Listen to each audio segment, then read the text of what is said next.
Bom dia, amigos queridos.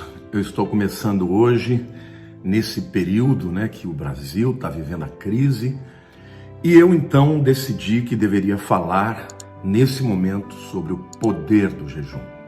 Quero aproveitar e pedir que você compartilhe esse vídeo, porque ele tem revelações e ensinamentos muito tremendos. O jejum tem sido muito mal interpretado pelas pessoas.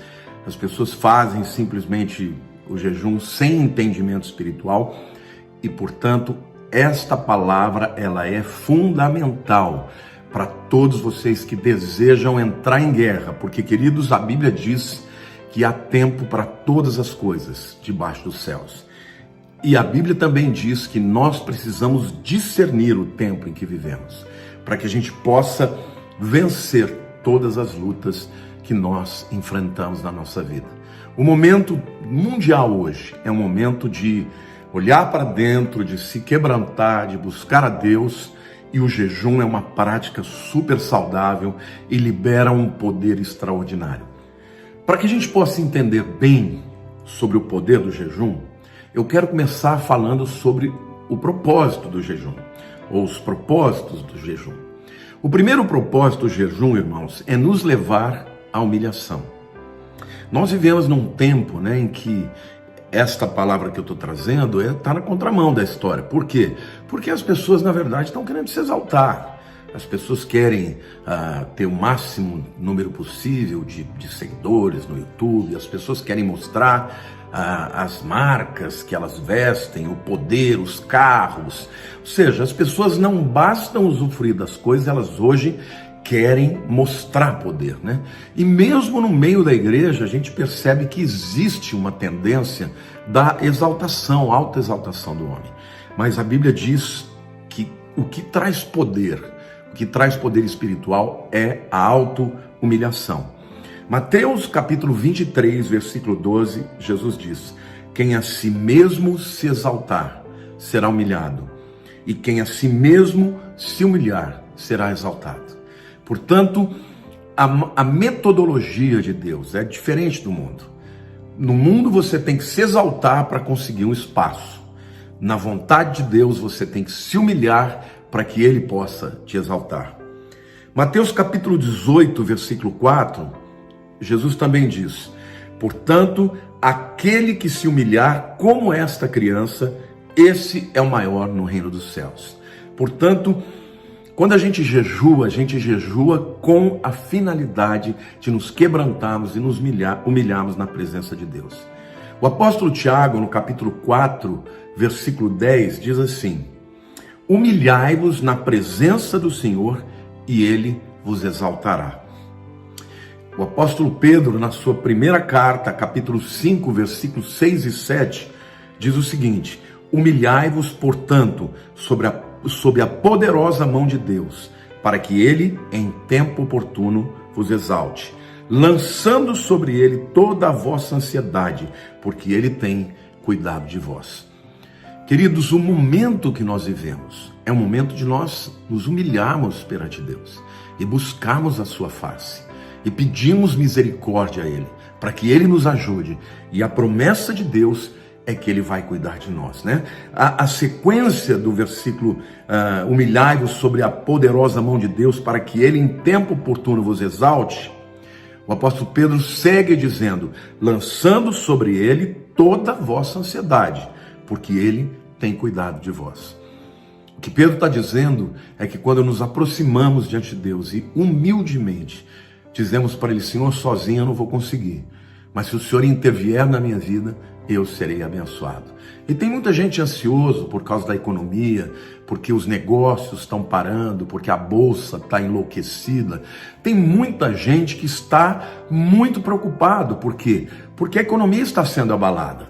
Mas qual é a atitude que nós precisamos ter? Jejuarmos, orarmos, nos humilharmos perante Deus, e Ele diz: Ele tem cuidado de vós. Amém? O Senhor não vai deixar o seu povo sozinho.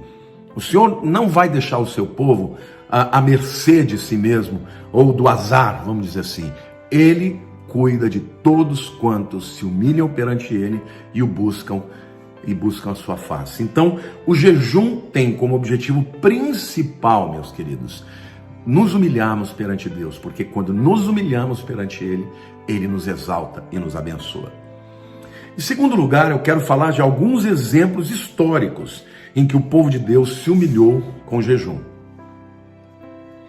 Eu quero começar com o exemplo de Esdras.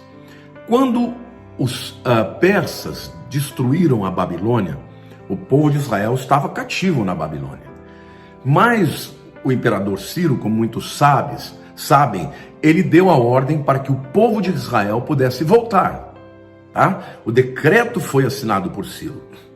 Quando chegou a hora de voltar, Esdras, que era o líder espiritual, junto com Zorobabel, que era o líder governamental, eles passaram a ter um problema, queridos. Por quê? Porque a jornada era longa, a distância era grande, eles tinham que passar pelo deserto.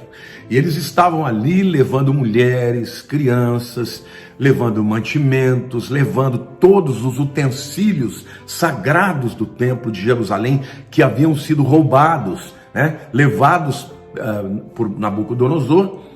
E Esdras tinha duas alternativas. A primeira era chegar no imperador persa e dizer o seguinte: imperador, o senhor está mandando a gente, dando liberdade, mas nós não temos dinheiro, nós não temos cavalos, nós não temos carruagem. Como é que nós vamos levar essa multidão e tudo que a gente tem que levar sem animais de carga, por exemplo? Então, essa era a primeira atitude que ele podia ter, a primeira alternativa: chegar diante do imperador que já estava, do rei persa, que já estava abrindo concessões, liberando o povo, perdendo os escravos, ou pelo menos aqueles que eram cativos, porque eles não eram escravos nesse tempo. Ou ele podia confiar em Deus. E Esdras escolheu esta segunda alternativa. Ele preferiu confiar em Deus. E vejam o que Esdras fala no capítulo 8 do seu livro, versículos 21 a 23. Então apregoei ali um jejum junto ao rio Ahava, para nos humilharmos perante o nosso Deus, para lhe pedirmos jornada feliz para nós, para nossos filhos e para tudo o que era nosso. Porque tive vergonha de pedir ao rei exército e cavaleiros para nos defenderem do inimigo no caminho. Portanto, já lhe havíamos dito: a boa mão do nosso Deus é sobre todos os que o buscam, para o bem deles, mas a sua força e a sua ira contra todos os que o abandonam. Nós, pois, jejuamos e pedimos isto ao nosso Deus, e ele nos atendeu. Esdras, ele tinha consciência que no caminho que eles fariam, havia chance deles encontrarem povos inimigos. Ele podia ter pedido um destacamento de soldados persas armados, com cavalos, Mas ele não fez nada disso. Como ele mesmo diz, eu fiquei com vergonha de pedir. Já estava nos abençoando tanto, eu fiquei com vergonha de pedir mais isso. Aí o que ele fez? Ele apregoou ali um jejum junto ao rio Ahava, para que eles se humilhassem perante Deus, para pedirem o quê? Jornada feliz para os nossos filhos e para tudo que era nosso. Queridos, esse é o momento da gente fazer isso. É o momento de nós nos humilharmos perante Deus e dizer: Senhor, esta crise que estamos passando, nós estamos precisando de recursos, O caso das igrejas, por exemplo, os domingos são os dias mais importantes, quando o povo traz as ofertas, os dízimos. A gente poderia ficar, tentando criar maneiras para burlar a decisão governamental, pensando nas questões financeiras. Mas Deus nos deu a orientação, que esta não é a hora de confiar nos homens, esta é a hora de confiar em Deus. Então nos humilhamos perante Ele e pedimos uma jornada segura e feliz. É isso que nós estamos pedindo, e é isso que você deve pedir. É você que é um pastor que está me ouvindo. Querido, em nome de Jesus, confie em Deus, faça um jejum, busque o Senhor. Nós estamos começando uma jornada de jejum. 3 vezes ao dia nós vamos orar: 6 da manhã, meio-dia e 6 da tarde. E vamos orar e nos humilhar perante Deus e dizer: Senhor, nós precisamos do Senhor, precisamos da tua intervenção. Então quero convocar toda a Igreja Palavra Viva, quero convocar não só a Igreja Palavra Viva, mas todos os meus seguidores aqui do YouTube, do Instagram, do Facebook, para juntos orarmos pelo Brasil. Pedimos misericórdia para que o Senhor não permita que muita gente morra na nação brasileira, que Ele guarde a nossa vida e a vida dos nossos queridos. Amém? Então, eu quero dizer algo para vocês, que quando Esdras decide confiar em Deus, e ele não confia no homem, Deus faz uma obra extraordinária. E eles voltaram, e o próprio rei persa acabou oferecendo os recursos, dinheiro, cartas para que eles passassem pelas províncias e proteção para eles. E a boa mão de Deus os protegeu. Então, queridos, eu quero dizer algo para vocês. Eu não creio que quem mandou o coronavírus foi o diabo.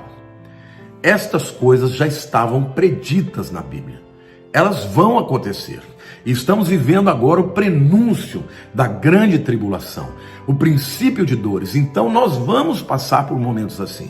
Então o que fazer? Não adianta repreender. O que nós temos que fazer é nos humilhar perante Deus e jejuarmos e humilhar a nossa própria vida, nossa alma, nosso corpo e estar perante Deus dizendo: Senhor, sozinhos nós não vamos conseguir, mas o Senhor pode nos ajudar. Amém?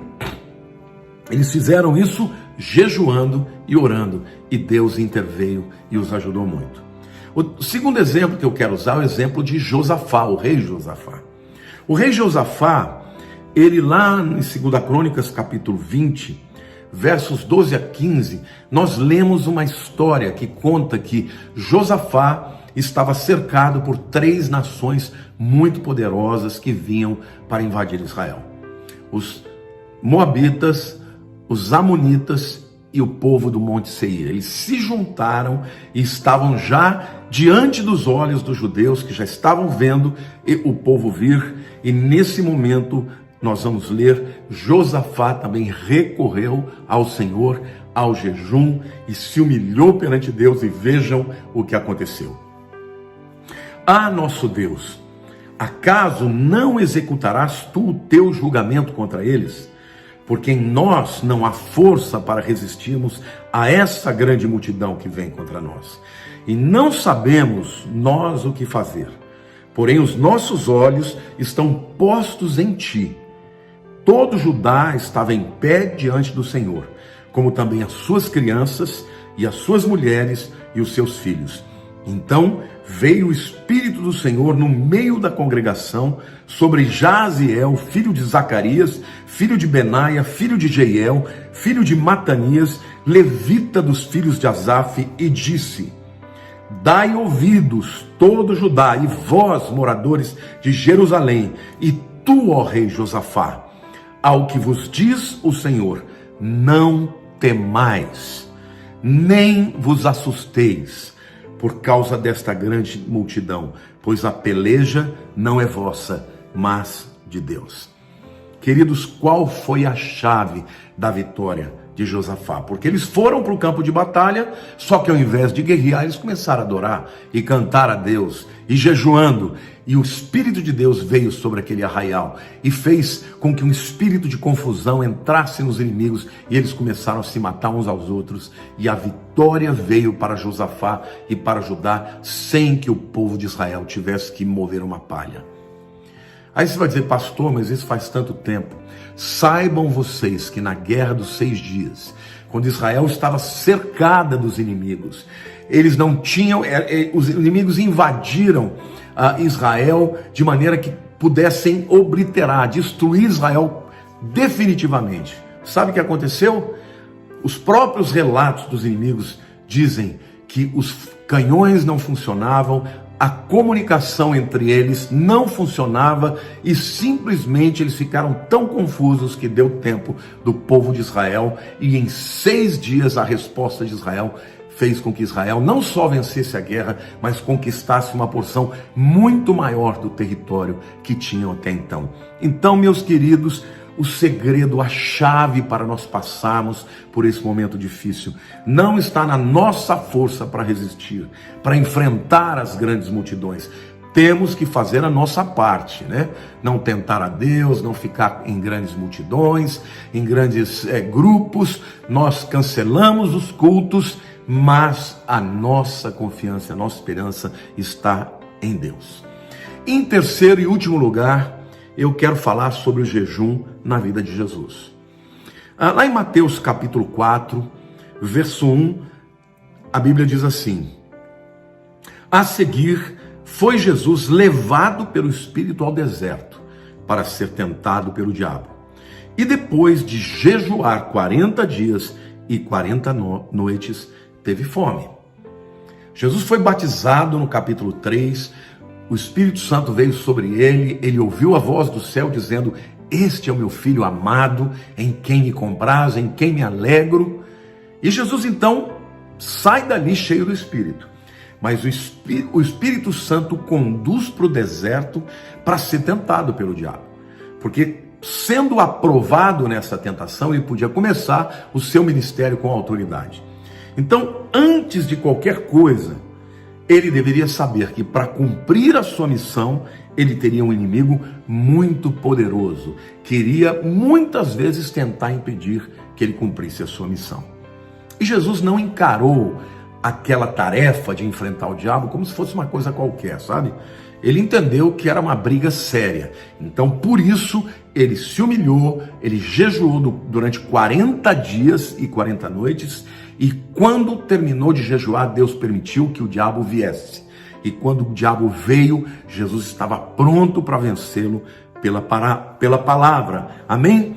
Então, eu queria dizer também que é importante a gente perceber o resultado do jejum na vida de Jesus, tá?